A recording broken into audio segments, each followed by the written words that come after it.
Welcome to the Story Junction, where every tale begins with a spark. Here, we don't just tell stories, we bring them to life. So sit back, relax, and let the journey begin. In the spring of 1867, a federal investigator named Charles Whitfield Junction arrived at what should have been an abandoned cotton plantation near the Mississippi Delta. He'd been sent from the district office in Jackson to verify property dissolution records, routine administrative work, the kind that usually involved dusty ledgers and bored county clerks. Instead, what he found would consume the next 3 months of his life and haunt him until his death 30 years later. The property, officially designated as the Greenvale Estate, had been legally dissolved in the Federal Registry on January 3, 1866. According to the paperwork filed with the Freedmen's Bureau, all formerly enslaved people had been issued freedom papers, all labor contracts had been fulfilled, and the land had been prepared for public auction. The file was marked, closed, compliance verified. But when Whitfield rode down the long oak-lined approach to the main house, he saw smoke rising from dozens of chimneys. He heard the sounds of human activity, voices calling to one another, children playing, the rhythmic thunk of axes splitting wood. As he drew closer, he counted people working in fields that stretched toward the horizon, their movements synchronized in patterns that looked disturbingly familiar to anyone who'd seen plantation labor before the war.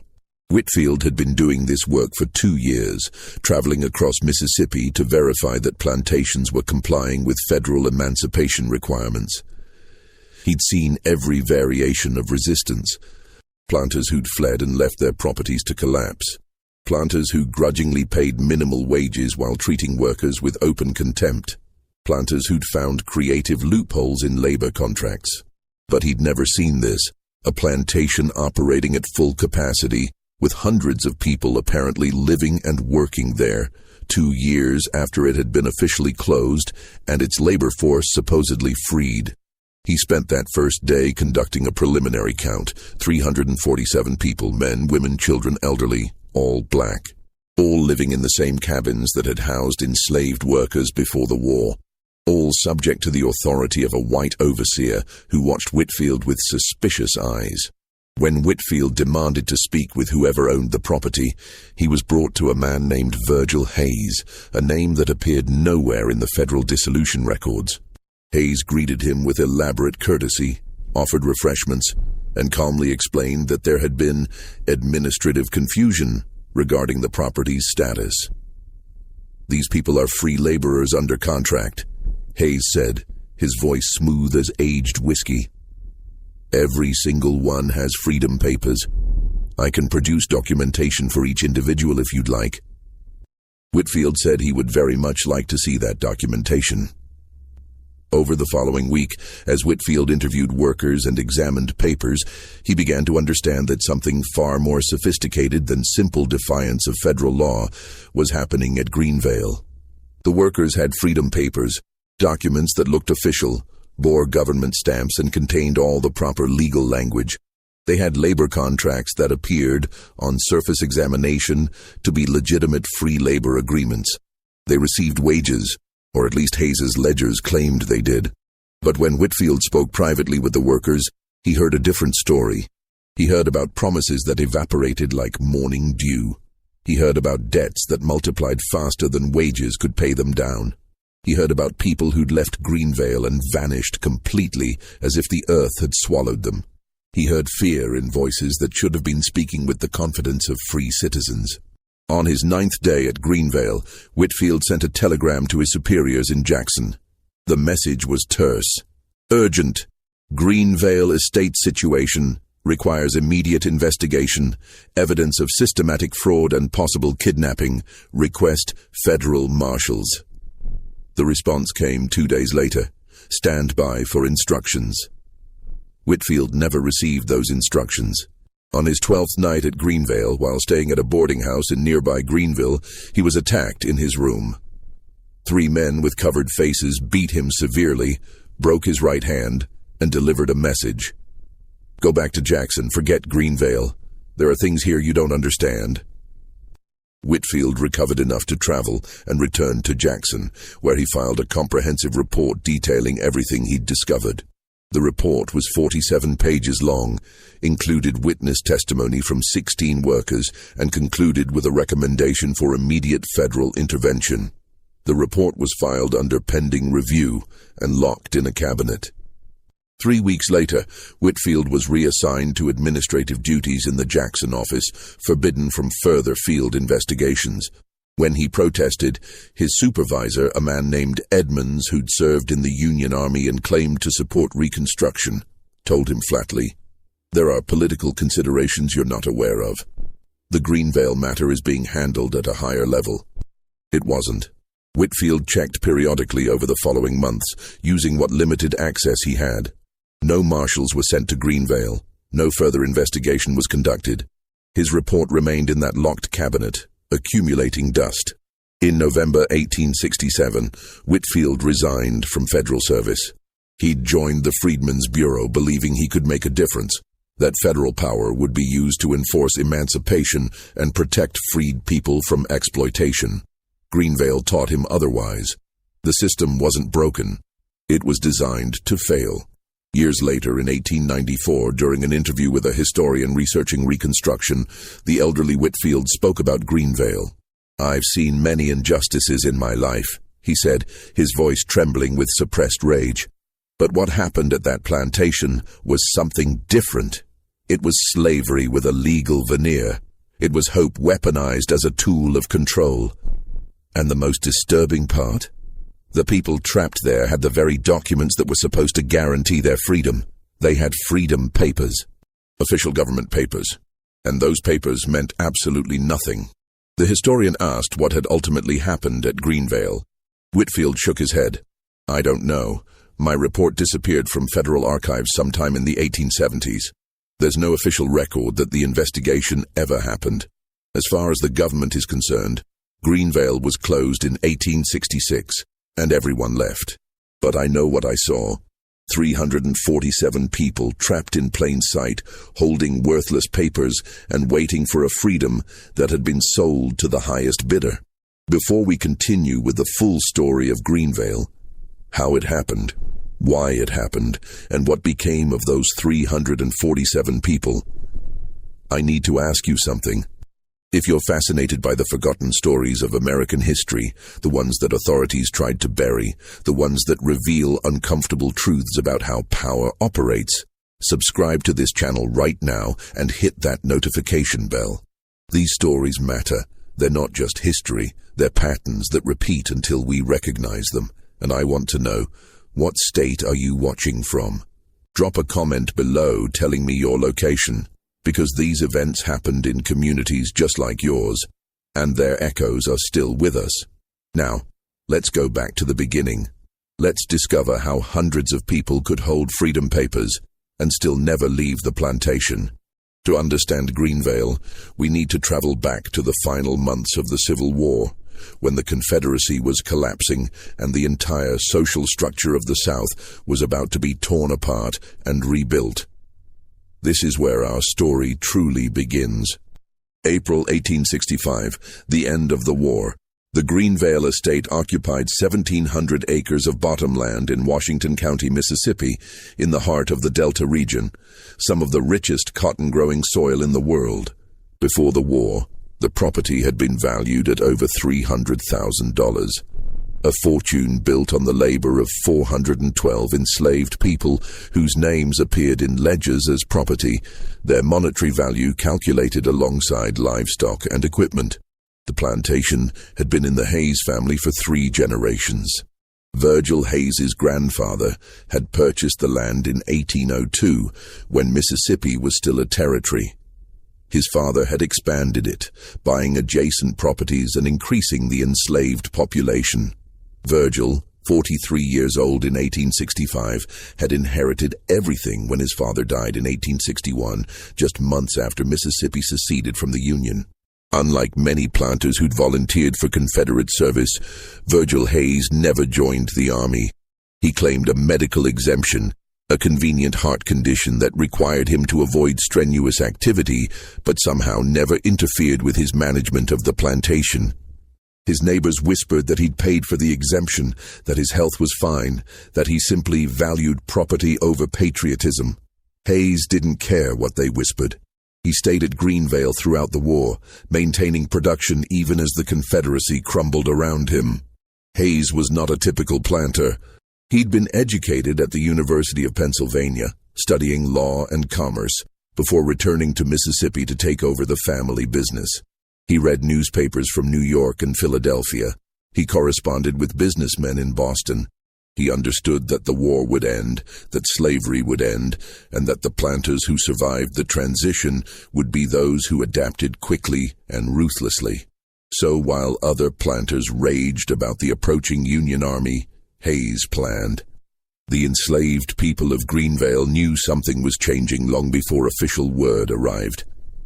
In early 1865, as Sherman's armies carved through the South, news traveled along invisible networks, whispered conversations between properties, information passed from Union scouts to field workers, rumors that grew more concrete with each passing week. Freedom was coming. The question was, what would freedom look like? Among the 400-plus people at Greenvale, there were families who'd been there for 3 generations. Children who'd been born in those cabins, elders who'd known no other life. There was Jeremiah, 43 years old, who'd been field foreman for 20 years, trusted by Hayes to organize work crews and maintain productivity. There was Ruth, 51, who'd raised 3 children at Greenvale before they were sold away, who now worked in the main house kitchen and heard every conversation Hayes had with visitors. There was Samuel, 25, who'd taught himself to read by sneaking books from Hayes's library, who understood that education would be crucial in whatever came next. There was Flora, 38, who'd lost her husband to fever and her daughter to sale, who had a sister working on a neighboring plantation. There was Adelaide, who'd arrived at Greenvale only 5 years earlier, sold from a property in Louisiana, who still carried the faint hope that she might find her husband, who'd been sold to Alabama. These weren't abstract concepts of enslaved people. They were individuals with histories, relationships, dreams, and an acute understanding that the world was about to shift in ways they couldn't fully predict. When news of Lee's surrender reached Washington County in mid-April 1865, the reaction among white planters ranged from fury to despair. Some burned their cotton rather than let it be seized. Others fled to Texas or Mexico, abandoning properties entirely. A few, like Hayes, waited to see what would happen next. The enslaved people of Greenvale gathered in small groups after the day's work, speaking in low voices about what Lee's surrender meant. Would freedom be immediate? Would they be given land? Would former owners be forced to pay reparations? Nobody knew. The uncertainty was almost as difficult as the bondage itself. Hayes watched these conversations from the windows of the main house. He didn't try to stop them. Instead, he studied the dynamics, noting who spoke with authority, who others listened to, who might become leaders in whatever new system emerged. He was gathering information, preparing for the next phase. June 1865, the announcement. On June 15, 1865, Union soldiers arrived in Greenville, the county seat, and assembled the population in the town square.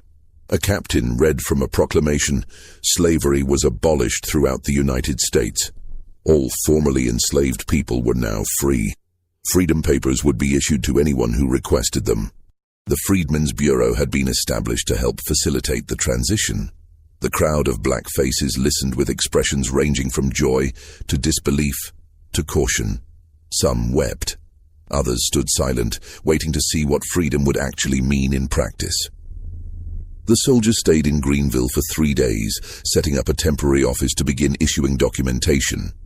Hundreds of people came from surrounding plantations, standing in lines that stretched for blocks, waiting to receive the papers that would legally confirm their new status. But the soldiers were overwhelmed. There weren't enough of them. They didn't have sufficient supplies. The bureaucratic process was chaotic. Many people were told to return later, that papers would be issued over the coming weeks and months. The soldiers distributed a few hundred certificates, then moved on to the next county, leaving behind promises and a skeleton staff at the Freedmen's Bureau office. At Greenvale, Hayes watched this unfold with cold calculation. He didn't prevent people from traveling to Greenville. He didn't rage or threaten. He simply observed, waited, and then made his move. The morning after the soldiers left, Hayes called a meeting. He had a large bell installed near the main house specifically for this purpose. When it rang, people knew to assemble. It was a sound they'd heard countless times before for roll call, for announcements, for punishments. The sound itself carried the weight of institutional control. Over 300 people gathered in the open area in front of the main house. Some had been to Greenville and received freedom papers. Most hadn't. The lines had been too long, the process too chaotic, and there was always the fear of leaving the property and not being allowed back to collect belongings or find family members who'd remained. Hayes stood on the front steps of the house, elevated above the crowd, his position reinforcing the hierarchy even as he prepared to speak about freedom. He wore a well-tailored suit despite the June heat. His expression was neutral, almost friendly. "You've heard the news," he began, his voice carrying across the assembled crowd. "The war is over. The Confederacy is defeated. Slavery has been abolished. You are, according to federal law, free people." He paused, letting that sink in. Some people shifted uncomfortably. This was the man who'd owned them, controlled every aspect of their lives, profited from their labor. Now, he was calmly acknowledging their freedom. It felt wrong somehow. "I want to be clear about something," Hayes continued. "I respect the law. I accept the outcome of the war. I will not stand in the way of your freedom. Any person here who wishes to leave is absolutely free to do so. I will not stop you. I will not pursue you. Your freedom is real, and I acknowledge it." This was not what people had expected. They'd anticipated rage, threats, perhaps violence. Instead, Hayes was offering something that sounded almost like capitulation.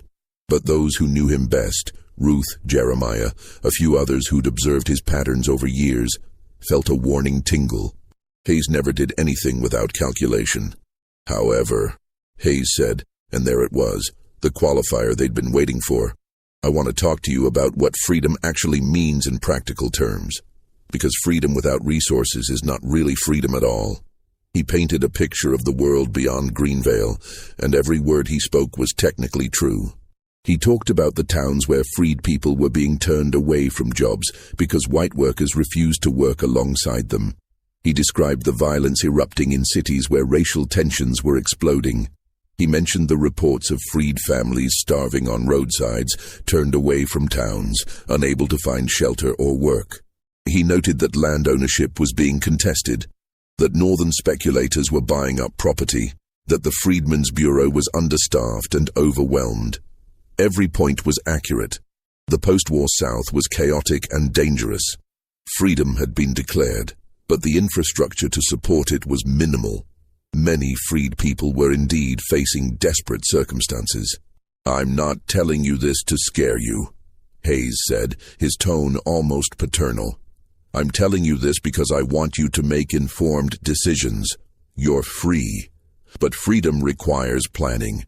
It requires resources. It requires knowing where you're going and what you'll do when you get there."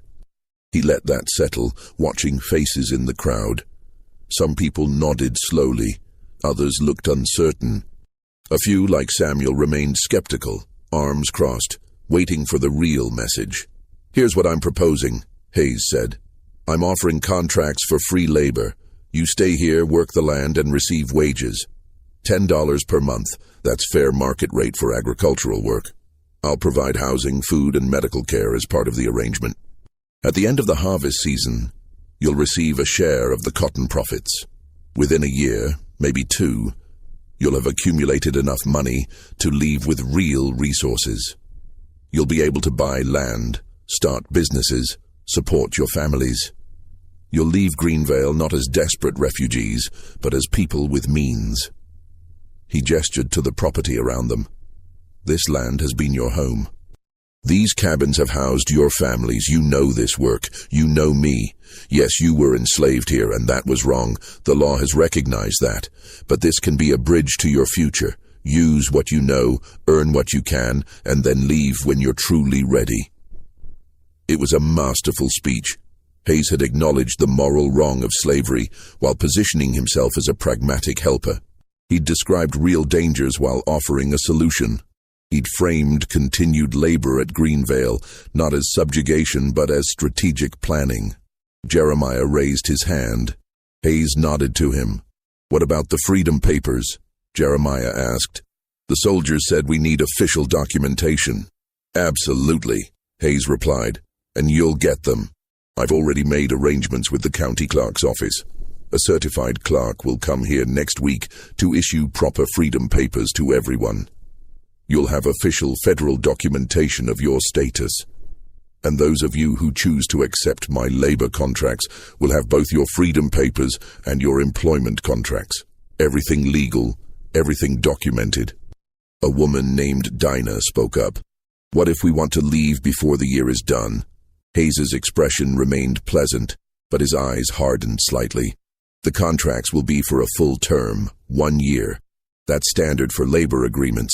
If you break the contract early, you forfeit accumulated wages. That's not me being cruel. That's how contracts work. Employers need reliability. But I'll also include a provision. If you complete your contract term, I'll write you a letter of reference. That letter will be valuable when you look for work elsewhere. It'll show that you're reliable, skilled, hard-worthy." Another voice. "What about our families? Some of us have kin on other properties." "You're free to visit on Sundays," Hayes said. "That's your rest day. As long as you're back for Monday work, your personal time is your own." The offer sounded reasonable, suspiciously reasonable. But the alternative, walking away with nothing, heading into an uncertain and hostile world, was terrifying. Hayes gave them 3 days to decide. "Talk among yourselves. Think carefully. I want people who choose to be here, not people who feel forced. And for those who decide to leave immediately, I respect that choice. I'll provide a week's worth of food rations as a departure gift. That's more than I'm legally required to do, but I believe it's the right thing." Over the next 3 days, the people of Greenvale engaged in the most important conversations of their lives. Families gathered in cabins after dark, debating. Some argued for leaving immediately. Freedom meant nothing if you didn't take it. Others advocated for Hayes's plan: accumulate resources, then leave with leverage. A few suspected a trap, but couldn't articulate exactly what the trap was. Ruth spoke with a group of older women, those who'd seen decades of life at Greenvale. "He's never done anything that didn't benefit him," she said quietly. "Never. Not once. If he's offering this, there's something in it for him that we're not seeing." "But what choice do we have?" Another woman replied. "I'm 61 years old. I can't walk 100 miles to Memphis. I can't start over with nothing. At least here I know where the next meal comes from." Samuel gathered younger men and women, those who dreamed of freedom their entire lives. "This is the moment," he urged. "We might never get another chance. If we stay, we're choosing to remain here. Maybe the world outside is hard, but at least it's ours." But others countered. "Hard?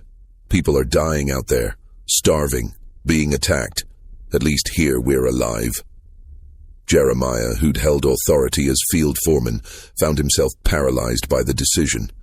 He'd spent 20 years following Hayes's orders, maintaining discipline, keeping production efficient.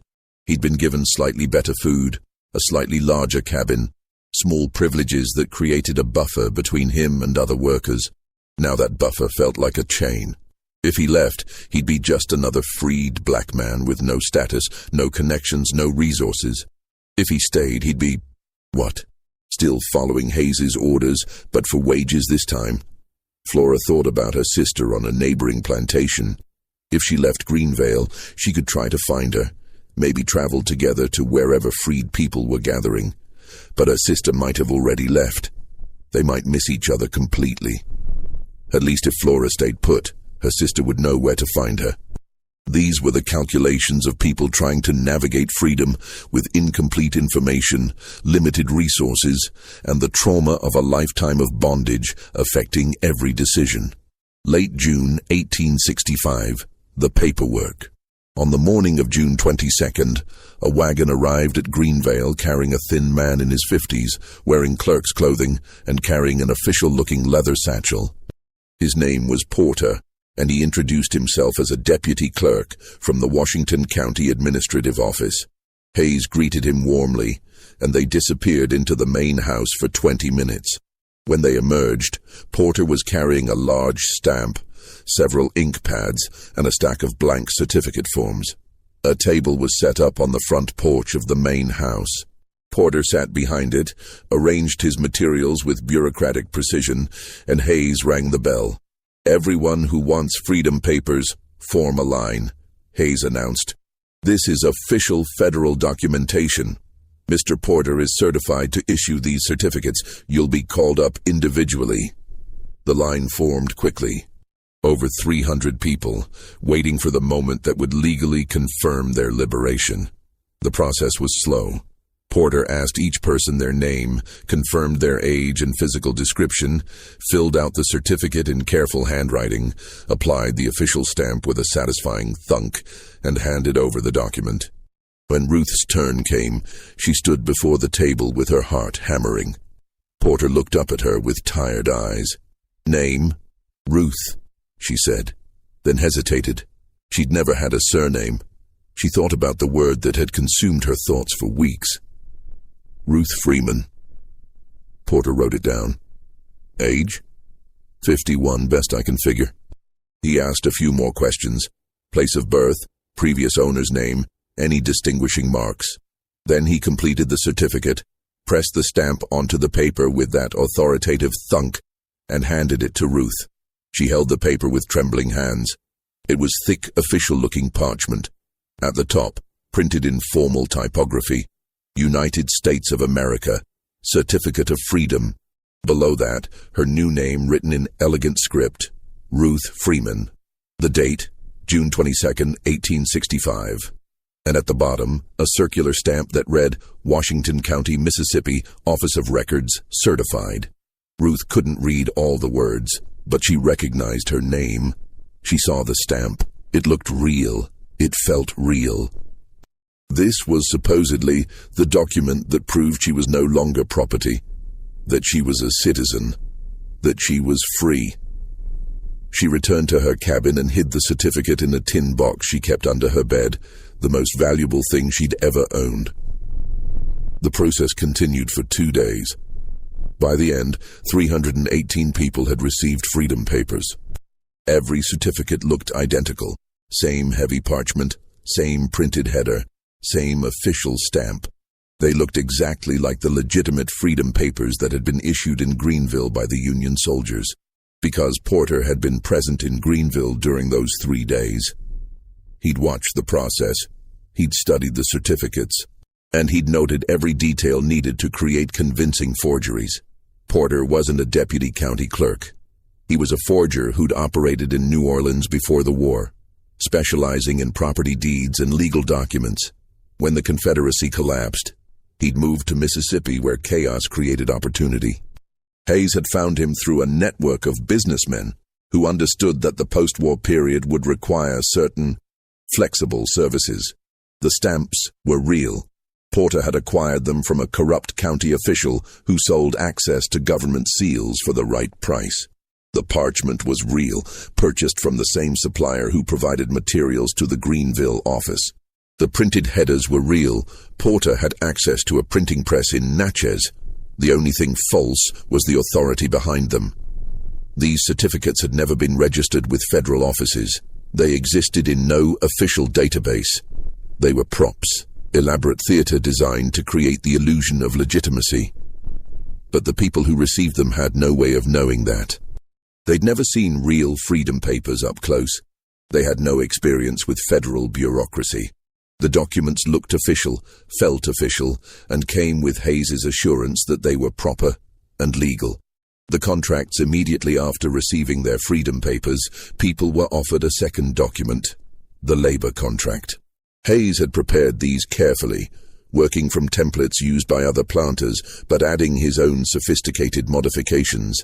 The contracts were 4 pages of dense legal language, written in terminology that few people could fully parse, even if they could read. The basic structure seemed straightforward. 1 year of employment, $10 per month in wages, housing and food provided, a share of cotton profits at harvest. But buried in the dense paragraphs were clauses that fundamentally altered the agreement. Section 4, paragraph B stated that wages would be paid at the end of the contract term, not monthly. This meant workers would see no actual money for an entire year, making it impossible to accumulate funds to leave early. Section 6, paragraph A, established that housing was provided at a monthly rate of $3, deducted from wages. Food was provided at $4 per month, also deducted. Medical care was available at cost, deducted from wages. Tools were rented at 50 cents per month, deducted from wages. By the time all deductions were calculated, the actual net monthly earning was closer to $2.50, not $10. But the contract presented the $10 figure prominently at the top, while the deductions were scattered throughout the document in ways that made total calculation difficult. Section 9, paragraph C was particularly insidious. It stated that if a worker left before completing the contract term, they forfeited all accumulated wages and would be reported to the Freedmen's Bureau as an unreliable laborer with abandoned contractual obligations. This notation would be recorded in Bureau files, potentially affecting the person's ability to find work elsewhere. Section 12, paragraph A gave Hayes the authority to modify wage rates in response to market conditions and operational costs. This meant he could legally reduce the $10 monthly wage at any time, and workers would have no recourse. Section 15, paragraph D included a clause about debt. If a worker incurred expenses beyond their accumulated wages, they would be required to work additional time to pay off the debt before being released from contract obligations. Samuel stood at the contract table, trying to read through the document. He could read, but the legal language was deliberately obfuscated. He asked Hayes directly, "What happens if I want to leave before the year ends?" Hayes had anticipated this question. His answer was technically accurate. "You're free to leave anytime, Samuel. I can't stop you. You're not enslaved, but breaking the contract means forfeiting your wages. More importantly, I'd have to report the breach to the Freedmen's Bureau. That's required by law for contract disputes. The report would go on your employment record." "What employment record?" "The Bureau is establishing a national registry of freed workers and their employment history. It's meant to help people find work. But if your record shows you abandoned a contract, employers will see that. They'll think twice about hiring someone unreliable." This was a half-truth. The Freedmen's Bureau was indeed attempting to create employment records, but the system was rudimentary and inconsistently enforced. However, workers had no way of knowing that. The threat of a permanent mark on an official record was terrifying. Jeremiah studied the contract, comparing it to conversations he'd overheard among white business owners before the war. These deductions, $7.50 per month for housing and food, that seems high. Hayes nodded, as if agreeing. "It is high. I'm absorbing significant costs to maintain this operation. The cabins need repairs. Food prices have increased dramatically since the war. I'm not making much profit here, Jeremiah. I'm offering this arrangement because I believe it's the right thing to do, not because it's financially lucrative for me." Another half-truth. The cabins did need repairs, but Hayes had no intention of making them. Food prices had increased, but not nearly as much as he claimed. And his profit margin, once he'd calculated free labor with minimal actual wage payouts, would be substantial. By the end of June, 280 people had signed contracts. They'd each received their freedom papers, signed the labor agreements, and committed to 1 year at Greenvale. The others, 63 individuals and families, made the difficult choice to leave immediately. They packed their minimal belongings, took the week's rations Hayes provided, and began walking down the long dirt road that led away from Greenvale toward Greenville, toward the unknown, toward whatever freedom actually meant beyond the boundaries of the only place most of them had ever known. Hayes stood on his porch and watched them go. He made careful notes in his ledger. Names, approximate ages, which direction they'd walked, whether they were alone or in groups. Ruth watched from her cabin window as her friend Esther left, carrying a cloth bundle and holding her 6-year-old son's hand. They'd worked together in the main house kitchen for 15 years. Esther had decided that staying felt too much like choosing enslavement voluntarily. Ruth had decided that leaving felt too much like walking into an abyss. They'd hugged goodbye that morning, promising to find each other again someday. Ruth never saw Esther again. July 1865, the first month. The work began on July 1st. Hayes organized crews exactly as they'd been organized before, assigned the same fields, established the same routines. The only difference was that now, theoretically, workers were being compensated. The reality of day-to-day life at Greenvale didn't feel dramatically different from before. Workers still rose before dawn when the bell rang. They still assembled for roll call. They still worked the cotton fields under the brutal Delta sun, row after endless row, while white overseers watched and occasionally shouted orders. They still returned to their cabins exhausted after dark, ate simple meals, and collapsed into sleep. But there were small differences. Hayes allowed slightly longer breaks during the hottest part of the day. The food rations were marginally better than during the war. Workers were allowed to keep small personal gardens behind their cabins, and every 2 weeks, Hayes posted a notice listing each worker's accumulated wages. Those posted figures created a strange psychological effect. Workers would gather around the board, finding their names, seeing the numbers grow. Ruth Freeman, 1587. Samuel, 18s. 43. Jeremiah, 21-15. The numbers seemed real. They seemed to represent actual value accumulating. Workers began talking about what they'd do with their wages. Ruth wanted to buy fabric for a real dress. Samuel planned to purchase books. Jeremiah thought about saving enough to rent a small plot of land in town. These conversations created investment. Workers started thinking of themselves as wage earners, working toward goals, not as trapped individuals looking for escape. It was a subtle shift, but Hayes understood its power. People who believe they're accumulating something are less likely to walk away from it.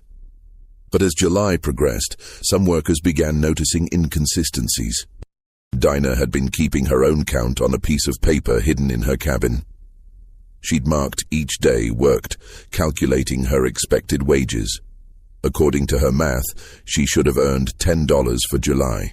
But when she checked the posted figures in early August, her total showed only $6.33. She brought this to Ruth, who brought it to Samuel and Jeremiah. They gathered in Ruth's cabin one evening, speaking quietly. "He's modifying the numbers," Dinah said. "I know what I worked. I counted every day." Samuel frowned. "Are you accounting for the deductions? Housing, food, tools? Even with those, it doesn't match. He's adding extra deductions that aren't in the contract." Jeremiah shook his head slowly. "We need to see the contracts again. Compare what he's charging to what we agreed to." "The contracts are in his office," Ruth said. Locked away. They sat in frustrated silence. They suspected manipulation, but they had no proof, no way to verify, and no authority they could appeal to. The Freedmen's Bureau office in Greenville was supposed to handle labor disputes, but workers had heard stories about freed people going to the Bureau with complaints and being told that contracts were contracts, that disputes had to be proven with documentation, that hearsay wasn't sufficient evidence. As summer deepened, another concern emerged: the silence from those who'd left. Flora's sister had been among the 63 who'd departed in June. Flora had expected a letter, some word about where her sister had settled, whether she'd found work, whether she was safe. Weeks passed. Nothing arrived. Flora wasn't alone in this. Multiple workers had friends or family members who'd left, and not a single person had received any communication. No letters. No messages through travelers, no news at all. Flora raised this concern with Hayes directly one afternoon. "Mr. Hayes, have you heard anything from the folks who left? My sister was among them, and I'm worried." Hayes's expression was appropriately concerned. "I haven't heard anything, Flora, but that's not surprising. Most of those people were heading toward Memphis or further north. They're probably moving, trying to find work, dealing with their own challenges. I'm sure you'll hear eventually. But it's been over a month. The postal system is unreliable right now. The war disrupted everything. Letters get lost, delayed. Don't worry. I'm sure your sister is fine." His tone was reassuring, almost fatherly, but Flora left the conversation feeling uneasy. 63 people all leaving around the same time, all heading in similar directions, and not one had sent word back. It seemed statistically impossible. She shared her concerns with Samuel that evening. He'd been thinking the same thing. "Something's not right," he said quietly. "People don't just vanish. Even if the postal system is disrupted, someone would find a way to send word." "What are you thinking?" Flora asked, though she wasn't sure she wanted to hear the answer. "I'm thinking we need to find out what happened to them, and the only way to do that is to go to Greenville, ask around, see if anyone saw them pass through or knows where they went." "That's risky. If Hayes finds out, he can't stop us from visiting town on our day off. We're free, remember? We have the papers to prove it." Flora nodded slowly. "They'd do it next Sunday. Go to Greenville, ask questions, try to find any trace of the people who'd left Greenvale and disappeared into silence. Before we continue with what Samuel and Flora discovered in Greenville, I want to remind you that this channel exists to uncover stories like this. The hidden, the forgotten, the deliberately buried. If you're finding value in this investigation, hit that like button. It tells the algorithm to show this story to more people who need to hear it. And if you haven't subscribed yet, do it now. We're building a community that refuses to let these histories disappear. Now, let's return to Greenvale and the dark discoveries that were about to unfold. What Samuel and Flora were about to uncover would change everything, but they weren't the first to ask questions. Others had already begun investigating, and their discoveries had been met with consequences that everyone at Greenvale was about to learn. August 1865. The investigation begins. Samuel and Flora walked to Greenville on a humid Sunday morning in mid-August. The sun already brutal at 7 a.m. The distance was about 8 miles, a 2-hour walk through flat delta landscape, past other plantations where freed people were facing their own negotiations with former owners. They reached Greenville around 9 a.m. and headed straight for the area where most black residents lived, a collection of streets near the river where freed people had begun establishing a community. They started asking questions. "Have you seen a woman named Esther traveling with a young boy? She would have come through here in late June. We're looking for information about a group from Greenvale Plantation, about 60 people who left together. Did anyone see them? Is there a place where freed folks are gathering when they come through town looking for work?"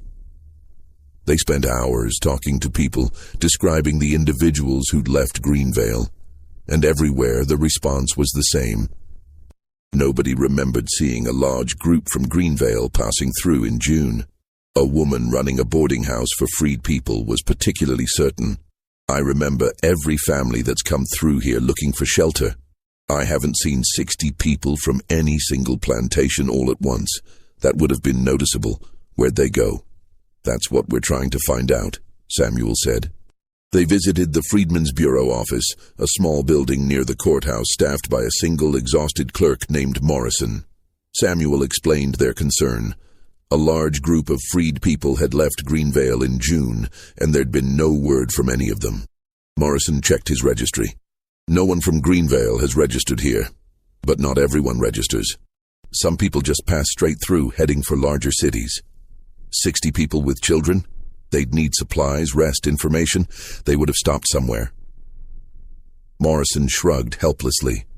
"I process dozens of cases a day. People are moving everywhere. It's chaos. I'm sorry, but unless they registered here, I have no record of them." Samuel and Flora left the bureau office feeling more disturbed than when they'd arrived. They expanded their search, visiting the colored churches, asking shopkeepers, talking to anyone who might have seen something. One man, an elderly freed person named Augustus, who worked at the docks, offered a disturbing possibility. "I've heard stories about folks going missing on the roads. Patrollers, bounty hunters, groups of white men who don't accept that slavery's over. They catch freed people traveling, claim their runaways, take them back into custody. Nobody knows what happens after that." Samuel felt ice in his stomach. "You think that's what happened? I don't know what happened." "What?" "I'm just saying there are dangerous people out there who see freed black folks as property they can reclaim. You be careful walking back." The walk back to Greenvale was somber and tense. Samuel and Flora kept watching the road, alert for any signs of danger. They reached the plantation around dusk and found Hayes waiting for them at the main entrance, as if he'd known exactly where they'd been and when they'd return. "Productive day in town?" Hayes asked, his tone casual but his eyes sharp. "Just visiting," Samuel said carefully. "I hope you're being cautious. The roads aren't safe. People have gone missing. I'm sure you've heard the stories. I'd hate for anything to happen to valued workers like yourselves." The words were phrased as concern, but the message was clear. You're being watched, your movements are noted, and there are consequences for asking too many questions. That night, Samuel lay in his cabin and stared at the ceiling, his mind racing. 63 people had left Greenvale. Not one had been seen in Greenville, the closest town and the most logical place to stop. Augustus had mentioned disappearances, patrollers, people being recaptured. But if that was what had happened, how did Hayes know? And more disturbingly, had Hayes been involved? The possibility seemed too monstrous to fully accept. But Samuel couldn't shake the feeling that Hayes's calm acceptance of workers leaving, his lack of anger or resistance, had been suspicious from the start. Men like Hayes didn't just let valuable labor walk away, not unless they had a plan to reclaim it. September 1865, growing paranoia. As summer turned to fall, the atmosphere at Greenvale grew increasingly tense. Workers noticed more surveillance. Hayes had hired 2 additional white men he called foremen, ostensibly to help manage the cotton harvest. But these men didn't work the fields. They patrolled the property with rifles, positioned themselves at strategic points, and watched. Hayes introduced new rules. Workers needed permission to leave the property, even on Sundays. The justification was safety. He claimed there'd been reports of violence against freed people on the roads, and he wanted to track who was going where to ensure everyone returned safely. But everyone understood what this actually meant. Freedom of movement was being restricted. Ruth became aware of how carefully Hayes was controlling information flow. Mail came through the main house. Hayes claimed he was sorting it for efficiency, but Ruth suspected he was screening it, intercepting any letters that might be coming from people who'd left. She tested this theory by asking Hayes if any letters had arrived for her. "I'm expecting word from a friend," she lied. Hayes checked his records with performative thoroughness. "Nothing yet, Ruth. But like I said, the postal system is unreliable. Give it time." Dinah continued tracking her wages independently and comparing them to Hayes's posted figures. By September, the discrepancy had grown. According to her calculations, she should have earned $37. Hayes's ledger showed $21.18. She shared this information with a growing circle of concerned workers. Samuel, Ruth, Jeremiah, Flora, and about a dozen others began meeting secretly in the woods beyond the cabins after dark, speaking in whispers about what they were observing. "He's systematically cheating us," Dinah said, showing her paper with careful tick marks representing days worked. "And we can't prove it," Jeremiah added. "His ledgers are legal documents. Our scraps of paper with marks on them, those mean nothing to authorities." "What about the contracts?" Samuel asked. "If we could get copies, see exactly what we agreed to, we'd at least know what we're supposed to be paid." "He'll never give us copies," Ruth said, "and we can't take them. That's theft. He'd have legal grounds to have us arrested." They sat in frustrated silence, trapped by a system that appeared legal on the surface but was rotten underneath. Flora brought up the question that haunted all of them. What happened to my sister, to Esther, to all 63 people who left? It's been 3 months. Someone should have sent word by now. Maybe they're afraid to, someone suggested. Maybe wherever they are, they can't write freely. Or maybe they can't write at all, Samuel said quietly, voicing the fear everyone shared but nobody wanted to articulate. A young woman named Margaret spoke up. She'd been at Greenvale for only 2 years, sold from a plantation in Alabama. There were stories in Alabama about planters who didn't accept emancipation. Men who would pay bounty hunters to recapture freed people, take them to remote properties where nobody would find them. Work camps deep in forests or swamps. People who went there never came back. You think that's what happened here? Jeremiah asked. I don't know. But I know men like Hayes don't give up power easily. And I know 63 people don't disappear without reason. The meeting disbanded with no clear plan, only growing dread.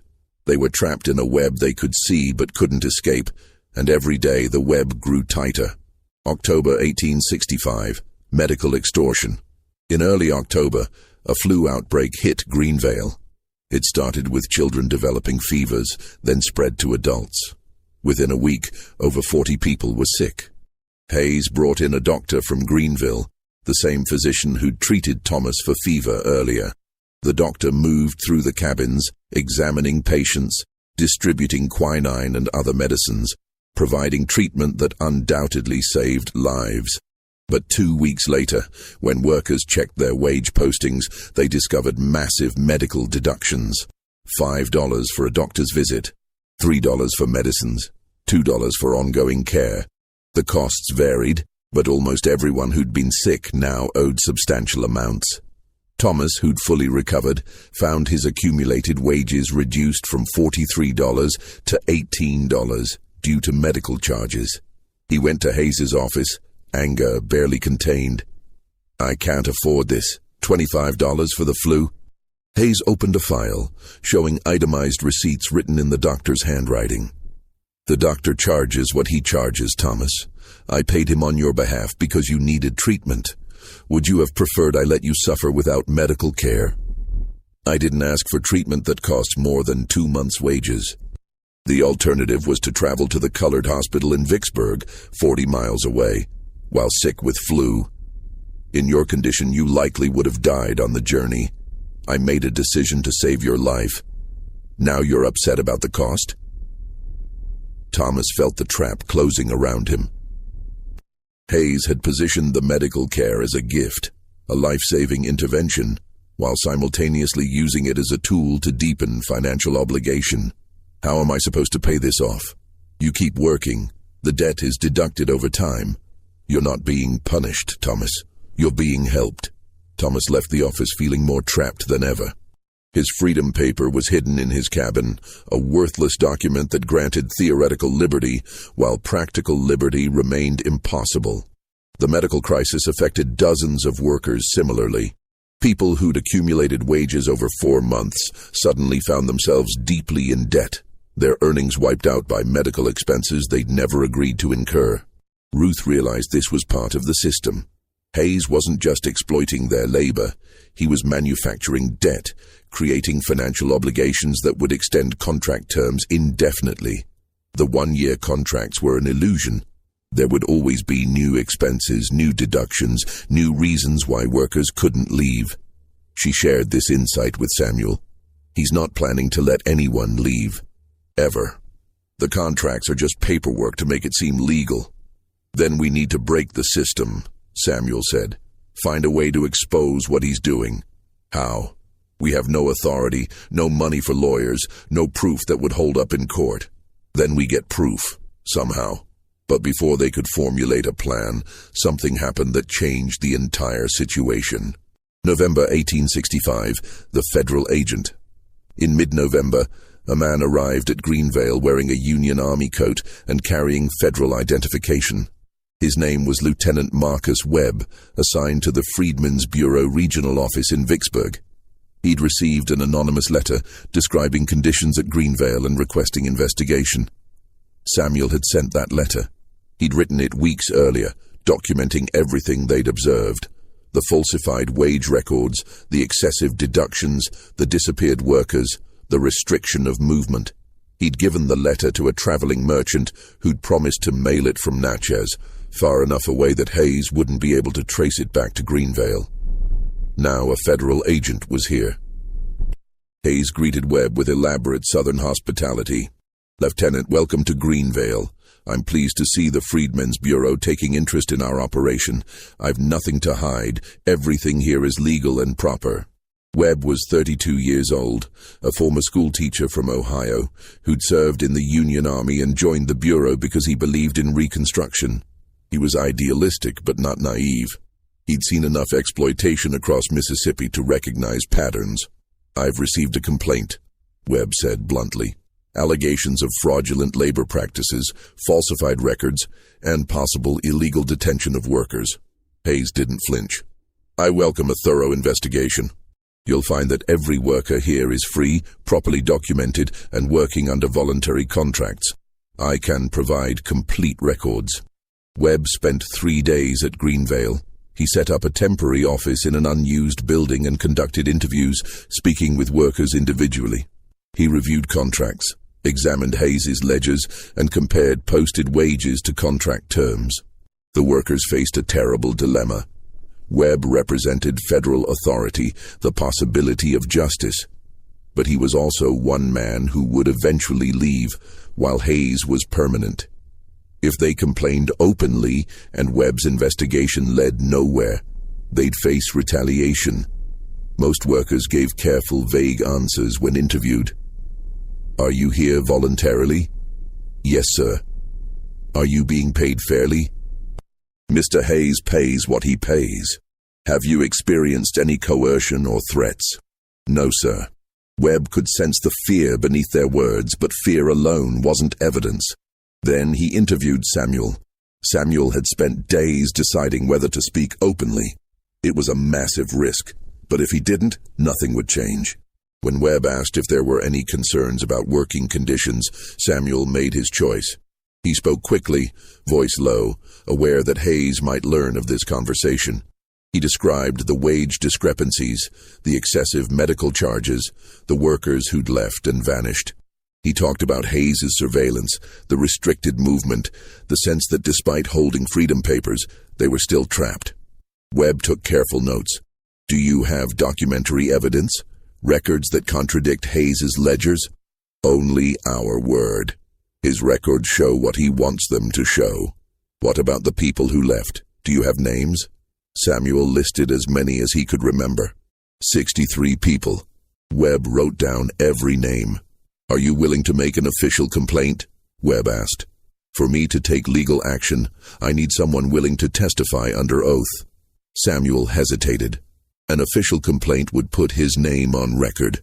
If Webb's investigation failed, Samuel would be marked as a troublemaker, making him a target. "Can you protect us?" Samuel asked. "If we testify and then you leave, what happens to us?" Webb wanted to say yes, wanted to promise federal protection, but he was honest enough to admit the truth. "I'll do everything in my power. But the Bureau is understaffed. We're stretched thin across 6 states. I can investigate, file reports, recommend action, but enforcement—" He trailed off, and Samuel understood. "So we'd be on our own." "Not entirely. If I find evidence of illegal practices, I can refer the case to federal prosecutors. Hayes could face criminal charges. And how long would that take? Months. Maybe a year." Samuel made a decision. "I'll give you everything I know, names, dates, discrepancies, but I need you to understand. If this goes nowhere, we're the ones who'll pay the price." "I understand." That evening, Webb confronted Hayes directly, laying out the allegations. Hayes remained utterly calm, responding to each point with practiced composure. "Wage discrepancies? Lieutenant, these people don't understand accounting. They see gross wages and don't comprehend deductions. Every expense is legitimate. Housing, food, medical care, tools. I'm providing services they couldn't afford independently. Excessive medical charges. I use a licensed physician. He sets his rates. Would you prefer I let people die to save money? Disappeared workers. 63 people left of their own free will. I have no authority over them once they leave my property. I don't track people. That would be inappropriate. They're free. Restricted movement. I've advised workers about safety concerns on the roads. There have been incidents of violence, but I can't force anyone to stay. They're free to leave any time. It was a masterclass in plausible deniability. Every answer sounded reasonable. Every practice had a justification. Hayes never admitted exploitation. He framed everything as paternalistic care for people who needed structure and guidance. Webb pressed harder. I'd like to examine the original freedom papers you issued. For the first time, Hayes's composure showed a hairline crack. The papers were issued by Mr. Porter, a certified clerk from the county office. I kept duplicate copies for my records, but the originals were given to the individuals. I'd like to see those duplicates, and I'll need to verify Mr. Porter's credentials with the county. Hayes led Webb to his office and produced a file box containing duplicate certificates. Webb examined them meticulously. He'd seen hundreds of authentic freedom papers. These looked almost perfect. Same format, same language, same stamps. But there were subtle inconsistencies. The paper quality varied. The stamp ink showed slightly different shades. The printing quality wasn't quite uniform. Webb had suspicions, but suspicions weren't proof. He made notes to verify Porter's credentials, to check whether these certificates had been registered with federal offices, to compare them to legitimate documents. Where did Porter acquire the official stamps? Webb asked. From the county clerk's office, as far as I know. You'd need to ask him directly. I'll do that. Where can I find him? He travels between counties. I'm not sure where he is currently. Convenient, Webb thought. He made a note to locate Porter and interview him. Over the next day, Webb continued his investigation. He interviewed more workers, cross-referenced Hayes's ledgers with contract terms, and documented everything meticulously. He could see the system. Contracts designed to create perpetual debt, wages calculated to always fall short, freedom papers that might be fraudulent, and an environment of controlled fear. But seeing a system and proving illegal activity were different things. Hayes had been careful to create a legal appearance. The contracts were technically valid. The deductions, while excessive, weren't explicitly illegal. The freedom papers looked authentic, and without access to federal registries, Webb couldn't immediately prove they were forgeries. On his final morning at Greenvale, Webb spoke with Samuel privately. I'm filing a comprehensive report recommending a full federal investigation. I'll recommend that federal marshals be sent here, that Hayes's records be seized and forensically examined, and that the freedom papers be verified against official registries. How long will that take? I don't know, but I want you to know. I believe you. I can see what's happening here, and I'm going to do everything I can to stop it. Samuel wanted to believe him. Webb seemed genuine, committed, idealistic. But Samuel had learned that idealism often collapsed under institutional indifference. Webb left Greenvale that afternoon, carrying a file of notes and testimony.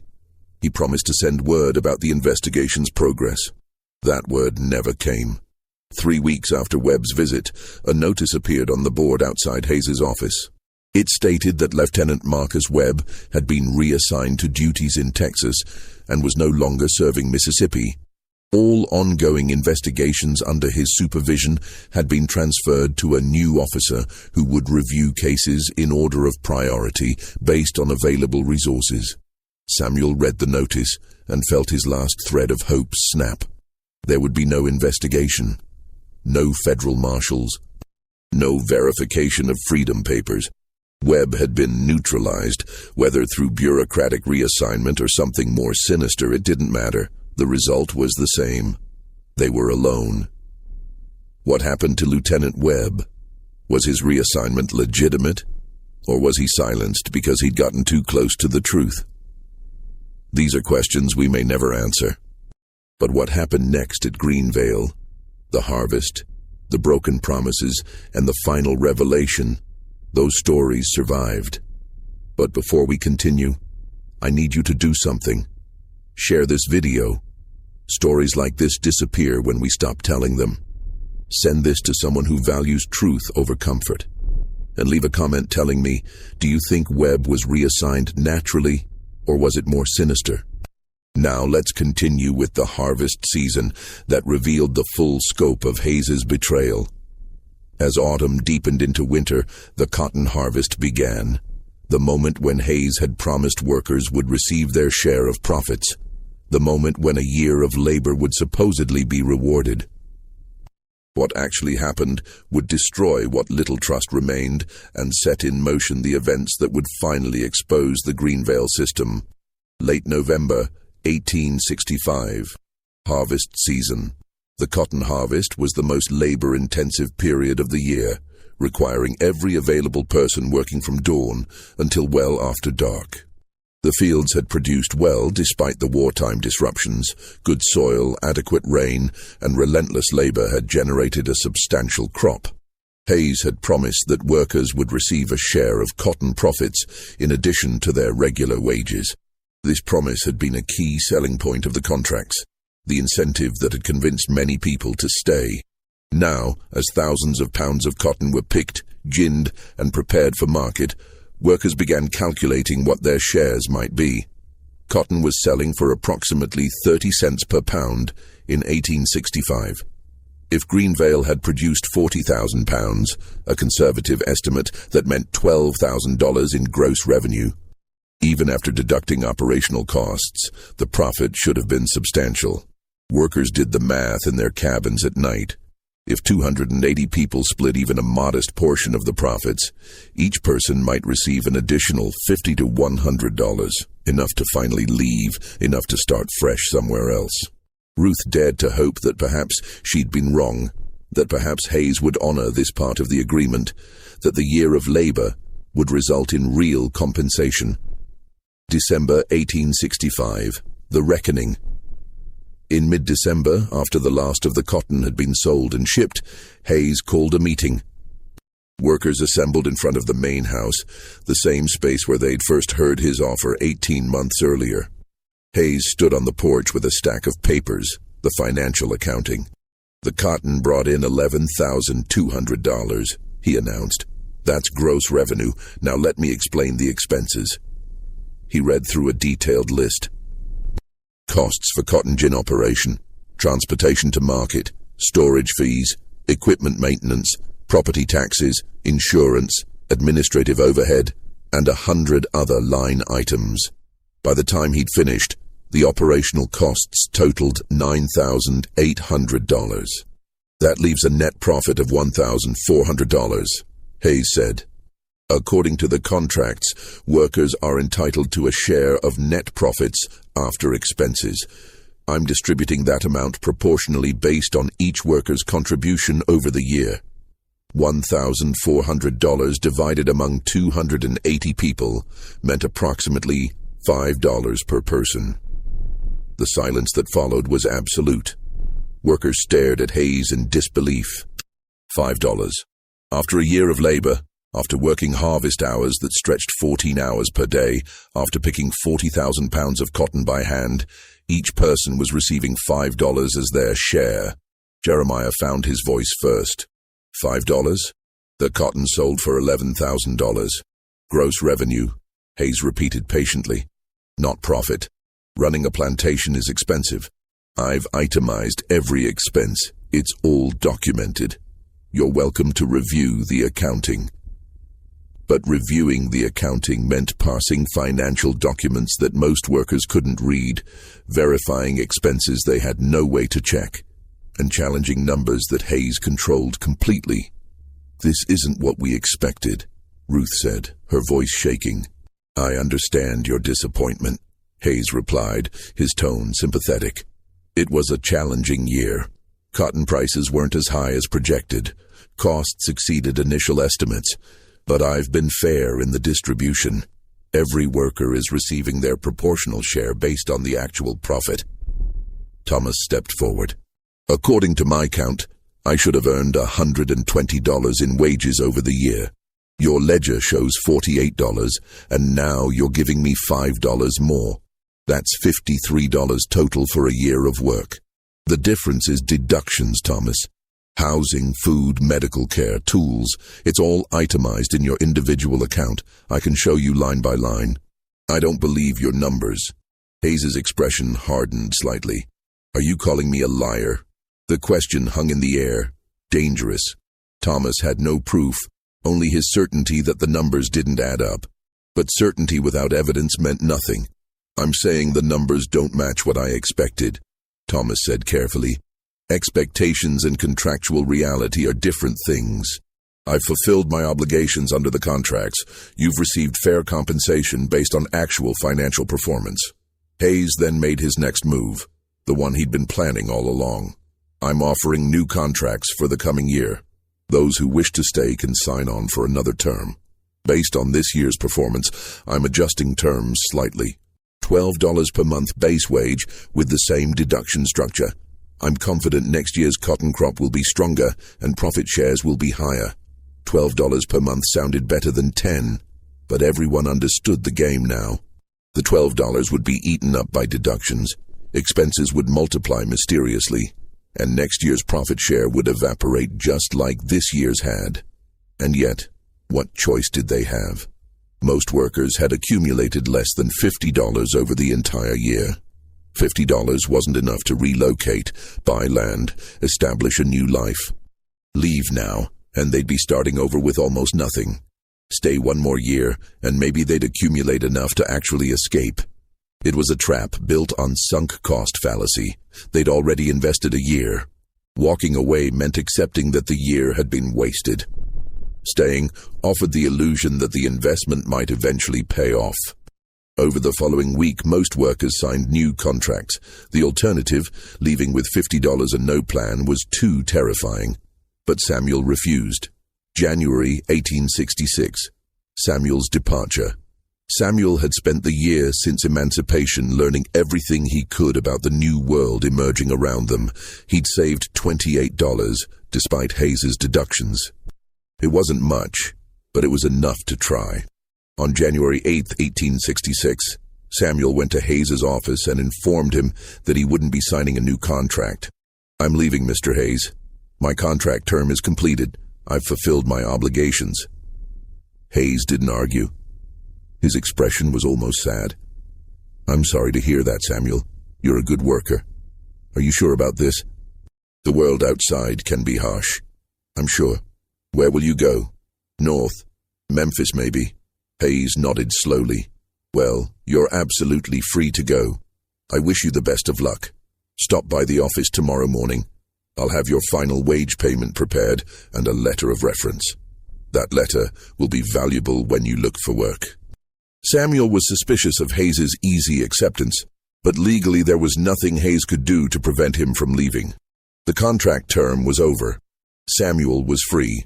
The next morning, Samuel collected his $28 in actual currency, the first time he'd held that much money in his life. Hayes gave him the promised reference letter, written on official letterhead, praising Samuel's reliability and work ethic. Ruth, Jeremiah, Flora, and several others gathered to say goodbye. Ruth hugged him fiercely. Send word when you get where you're going. Let us know you're safe. I will, Samuel promised. He walked down the long dirt road away from Greenvale, his freedom paper and his money hidden securely on his person, the reference letter folded in his pocket. He didn't look back. Ruth watched from her cabin until he disappeared from view. Then she returned to her daily routine, wondering if she'd ever see Samuel again, if he'd be the one person who actually made it out and sent word back. Weeks passed, then months. No letter came from Samuel. The silence was crushing. Ruth tried to maintain hope. Maybe Samuel was still traveling, still settling, still trying to find a way to send a message. But as January turned to February, and February to March, the silence became impossible to interpret as anything other than ominous. 79 people had now left Greenvale since emancipation, 63 in June 1865. 16 more at various points over the following months. including Samuel. Not a single one had sent word back. The statistical impossibility of that silence finally convinced Ruth and the others of what they'd been afraid to fully accept. Something was happening to people who left Greenvale. Something terrible. March 1866. Adelaide's investigation. Adelaide, the woman who'd arrived at Greenvale in 1860 from Louisiana, had spent 6 years watching, learning, and surviving. She had a quality that Hayes hadn't fully appreciated. She was patient, methodical, and very, very observant. While others had reacted emotionally to the situation, Adelaide had been documenting. She couldn't write well, but she could count, and she could remember. She'd been tracking Hayes's movements, noting patterns, building a mental map of his activities. She'd noticed that every time a worker left Greenvale, Hayes made a trip to Greenville within the following week. He always went alone, always returned within a day, and always seemed slightly more relaxed afterward, as if he'd completed some important business. Adelaide began asking careful questions of people in Greenville during her Sunday visits. She cultivated a friendship with a stable worker there, a freedman named Daniel, who'd known her family in Louisiana. "Does Mr. Hayes from Greenvale come through here often?" she asked casually one Sunday. "Sure," Daniel replied. "Every few weeks, regular as clockwork. Always meets with the same man, county official named Dalton. They go into the back room of the courthouse for an hour or so, then Hayes leaves." "What do they talk about?" "No idea, but Dalton's got a reputation. Before the war, he handled all the legal paperwork for slave sales, bills of sale, property transfers, that kind of thing. Made good money doing it. Now he handles labor contracts and legal filings for planters. Word is he'll do just about any paperwork work for the right price, no questions asked." Adelaide felt pieces clicking together. Hayes and Dalton, regular meetings, legal paperwork. Every time someone left Greenvale, she shared this information with Ruth and Jeremiah. The three of them, along with a handful of others they trusted completely, began meeting in secret in the woods beyond the cabins. "He's doing something with those meetings," Adelaide said. "Something related to people leaving." "But what?" Ruth asked. "Even if Dalton's corrupt, what could they be doing?" Jeremiah had a dark theory. What if the Freedom Papers are fake? What if Porter wasn't a real clerk, and the papers he issued aren't legally valid? Then people who left thinking they were free. Ruth couldn't finish the thought. "Could be recaptured as runaways," Jeremiah completed. "Legally, if their papers aren't valid, they're still considered property. There are bounty hunters, patrollers, men who make money capturing freed people and returning them to bondage." It was almost too horrific to process. The Freedom Papers they'd received with such hope, the documents they'd believed guaranteed their liberation, might be sophisticated forgeries. And people who'd left Greenvale trusting in those papers might have been intercepted on the roads, their papers declared false and recaptured. Recaptured and taken where? Returned to Hayes, sold to other operations, vanished into labor camps where no federal authorities would ever find them. "We need proof," Adelaide said firmly. "We need to find those Freedom Papers, compare them to real ones, or we need to find the correspondence between Hayes and Dalton, something concrete. That means breaking into Hayes's office," Jeremiah said quietly. "If we're caught, he'll have us arrested, or worse." They sat in the darkness, contemplating an action that could either free them or destroy them completely.